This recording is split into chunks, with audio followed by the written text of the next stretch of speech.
Hi everybody, good morning, it's only me again and welcome back to my channel. So it's a Saturday today, which is a little bit different to the Sunday I usually go out in.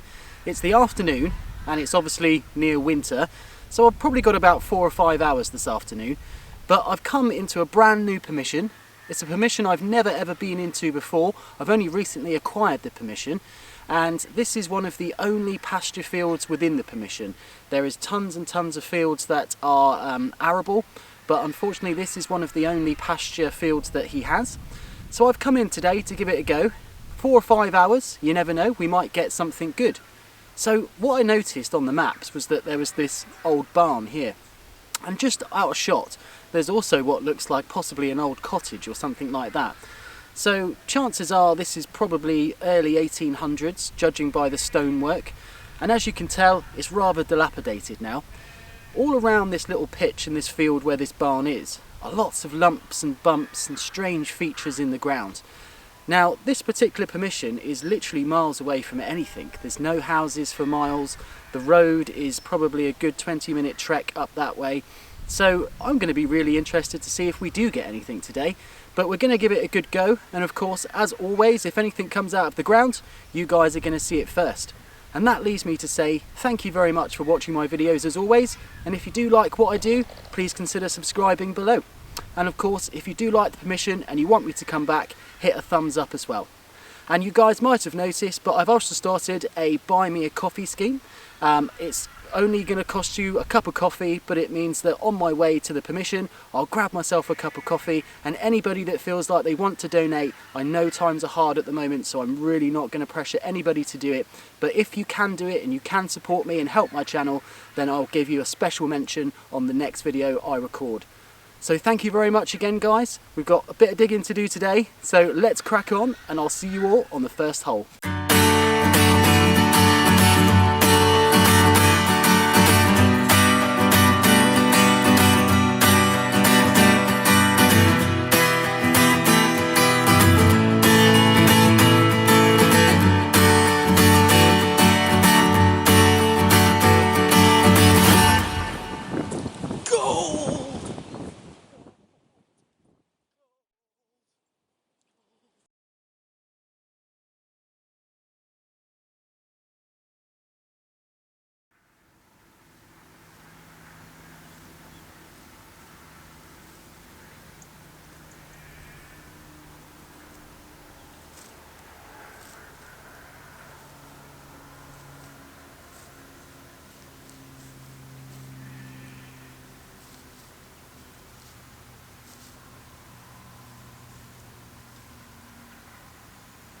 Okay guys, so as always, before I ever start detecting, I like to just bury something in the field that I'm detecting in, especially if it's a field I've never been in before, because then I'm going to get that confidence that if something's relatively deep and it's a high conductive target, chances are I'm going to find it. So I'm not going to waste hours of my day looking around the field, not actually knowing whether or not I'm getting the depth that I want. So I've dug a hole here. Now this is probably a 10-incher, easy, something like that. Here's my pinpointer, just disappears in the hole. I'll put my arm in there. There we go, look. It's a pretty deep hole. So it's a pasture field, it's probably never ever been ploughed. I think it was once an orchard, so we want to make sure we're getting it as deep as possible. So I've got here an old crusty coin that I found on a previous dig. It's relatively thin, but it's obviously a copper alloy.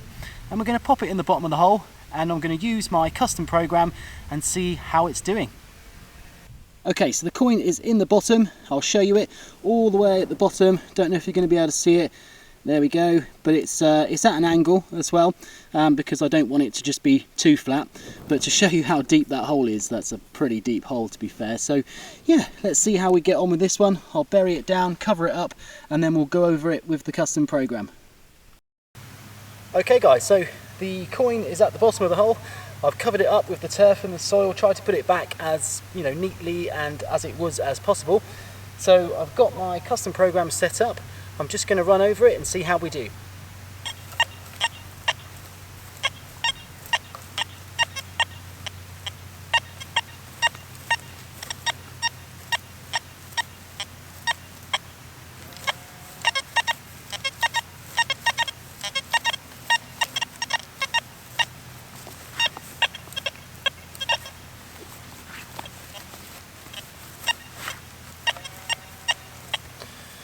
there we go. So it's not too bad. I mean, considering how deep that is, it's well over a foot deep. And it's a relatively thin copper coin. I am still picking it up, and it's kind of jumping around the numbers a bit, as you would expect something quite deep to do. But it is generally hitting around the 81 mark with a pretty good sort of XY diagonal line. Yep, there we go, hitting it nicely there. Obviously, because it's at an angle, you want to try and get to the best angle to it as possible. But yeah, I mean, that, you know, gives me the confidence to say that if anything's that deep, it's definitely worth investigating. I know how it's going to sound and react on the remote control now. But of course, if it's less deeper than that, no doubt it's just going to ring through absolutely clear. So that's why it's always worth doing this before you go out on a full day's detecting, because otherwise you're never going to know. So let's crack on.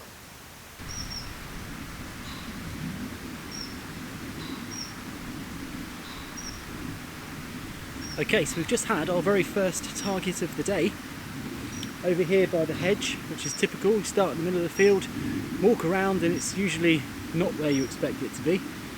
But yeah, got a what looks like a small copper alloy item, possibly a buckle stuck in this clump of mud. But come and take a look. Let's see what we think. Okay, so here's what we've got. Looks kind of round, doesn't it, to begin with? But let's pick it apart, see what we've got. Is it a button? Yes, it is a button. Although, quite a big button.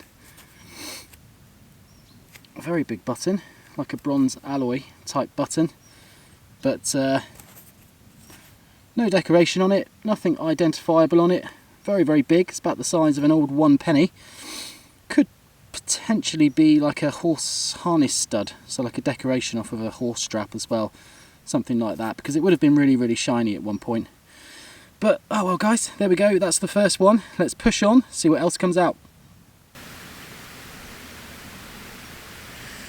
Okay, so I've just had my very second target, not too far from the first one, near the hedge still.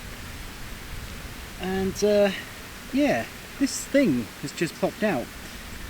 Now, I'm not too sure what it is on first impressions. But it does look quite old, and it could very possibly be some type of buckle of some kind. So it's a little bit broken, so I'm hoping that the other half is going to be still inside the ground. But yeah, potentially I can see this being quite an ornate, decorative style buckle. It's certainly got a very 1700s sort of esque look to it, lots of floral patterns all around the outside, and would have been very, very high gilt at one stage, I would imagine. And look, it just would have looked exceptional. It's a shame it's obviously broken, because that would have made a really, really nice addition to my buckle collection. Not that I collect buckles, but I like to keep the nice ones.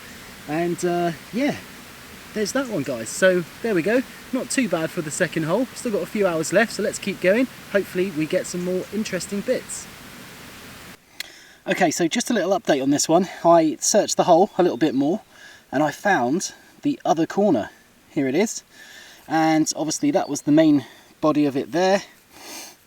We appear to have the other corner, which I think is this piece here. We've got the missing bit now in the middle, which is great, and obviously this little piece. Now I don't really know if this piece is associated with it. It looks like it's iron, but it was certainly in the same hole, so maybe it was part of it, maybe it was part of the pin or something, not really too sure. But I'm going to keep it, because hopefully I can date this. It certainly does look like some sort of really cool buckle, doesn't it? But yeah, I just wanted to keep you updated on that one. I'm going to push on now and see if I can get anything else out of the field.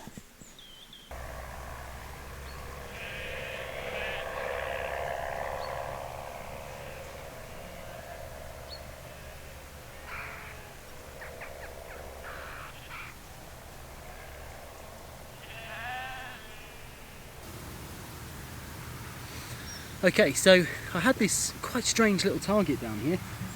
It was quite a low sort of conductive number. It was coming in at around sort of 60, 66, something like that. And I was digging the hole, and I started finding these random little sort of cubes, and they were black on one side and bright orange on the other, and they seem to have some sort of decoration on there of some type. So I'm wondering whether or not this was some sort of china or something at one point. But I kept on finding quite a few pieces of that, and I thought, oh, it's going to be junk, it's not going to be anything good at all. And then I stuck my pinpointer in, got the actual target, dug it out, and it was this little loop. Now, this is quite a thin little loop, and I know it's quite degraded and rusted because it's been in the ground, but yeah, I'm not confident in saying that this was a horse harness loop. I think this was possibly a small buckle, and the reason I say that is because you can see a slight notch in the top there where possibly a pin might have gone across. But as I say, I think it's too small, it's too thin and fragile to actually hold a strap or anything like that. But there we go, there's that one. It was pretty deep. I'm probably going to hazard a guess and say that was about 8 or 9 inches deep. So really, really deep, but couldn't work out what the orange pieces are. But oh well, let's push on, see what else comes out. Okay, so that was a bit of a palaver. I was in the field, metal detecting, and I noticed some sheep. There was about 5 or 6 of them in one of the arable fields next door, and I thought, well, they must have come out of this field. So I thought I'd try and get them back in. But not being a sheepdog or a farmer, of course, every attempt I made, they just kept running away from me. So yeah, basically I had to walk all the way out of the field, go all the way around the outside, up this little track, and then basically sort of come back on them, so that the only way they could get back in the field was from this little opening I made in the gate. And I did it, I finally got them back in. It's probably about a good sort of half an hour out of my day, but I'm sure the farmer will be chuffed with that, because they're probably in there eating his new crops, and yeah, they're not going to grow very well, unfortunately. But yeah, I did film it on my phone, so I'll try and put the little video that I made of me shouting random things at these sheep to try and get them back in the field. So I'll put that on the video now, just so you know, and then hopefully we carry on metal detecting and find some interesting stuff.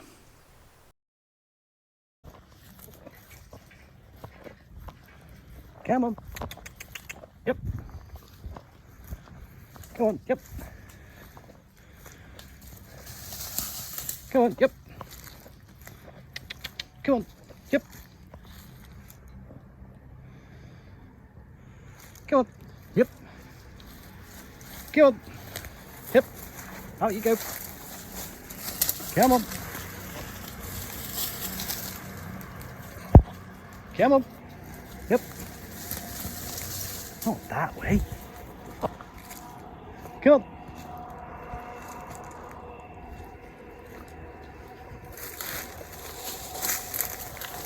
Come on, yep.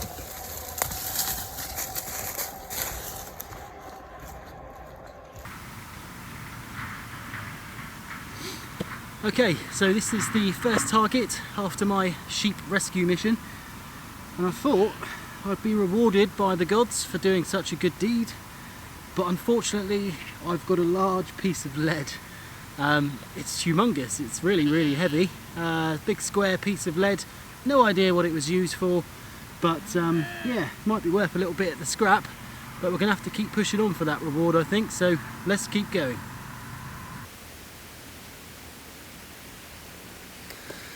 Okay guys, so I have literally just excavated a grave. I basically got a really, really nice target, and I dug down and I pretty much went straight onto solid rock, about 2 or 3 inches just below the topsoil. So I took the plug off, just saw massive, massive boulders. I mean, literally, these are the types of things that I've had to move. But yeah, so I finally managed to get down there, and it was pretty deep again. It's all very well and good setting up your detector for deep targets, but unless you're prepared to actually get down and find out what it is, then there's absolutely no point at all.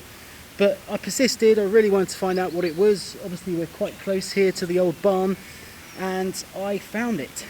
And it appears to be some type of sheet copper alloy. It's got holes pierced into it. It's sort of folded over on some sides, so I'm sort of thinking more of like a bucket, but then I can't think of a bucket that you would want holes pierced into it.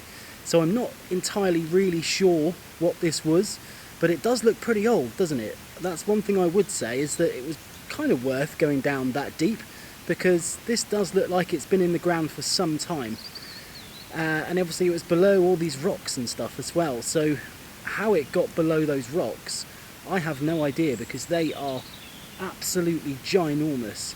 So that is a complete mystery, but yeah, there's that one, guys. Not the best find of all, but interesting.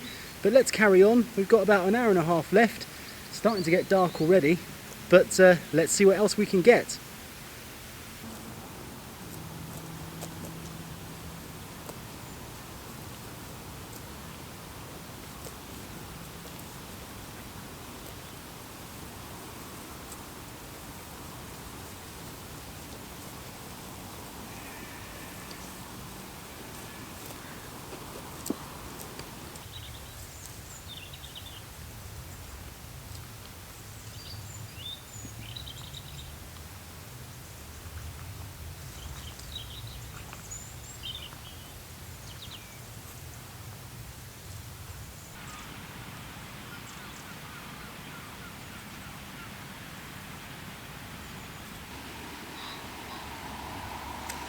Okay guys, so I didn't think it was going to happen, but I've actually gone and found a coin.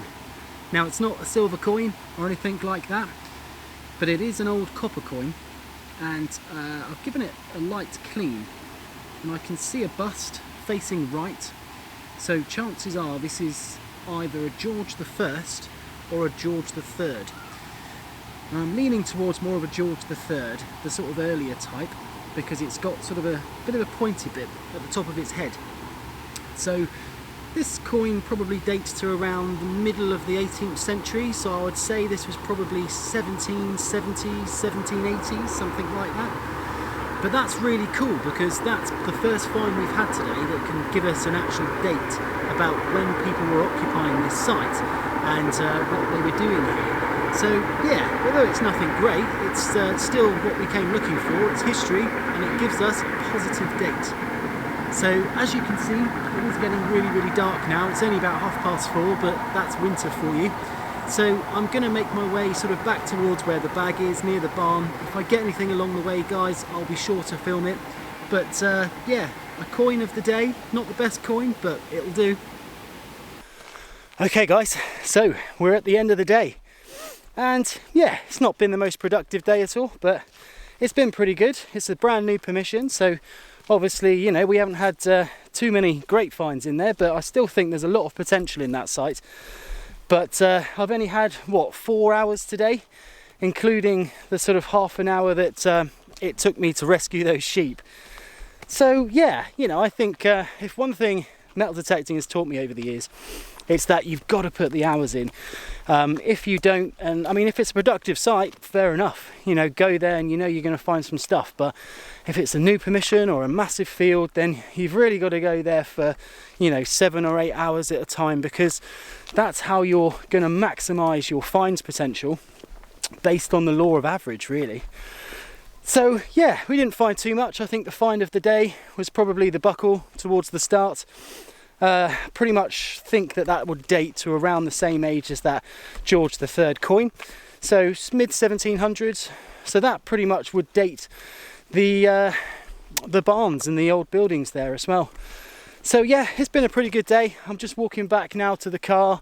It's pretty dark, as you can tell, but yeah, hopefully you've enjoyed that one, guys. Hit subscribe, of course, if you have, and if you do like this permission, then hit the thumbs up as well.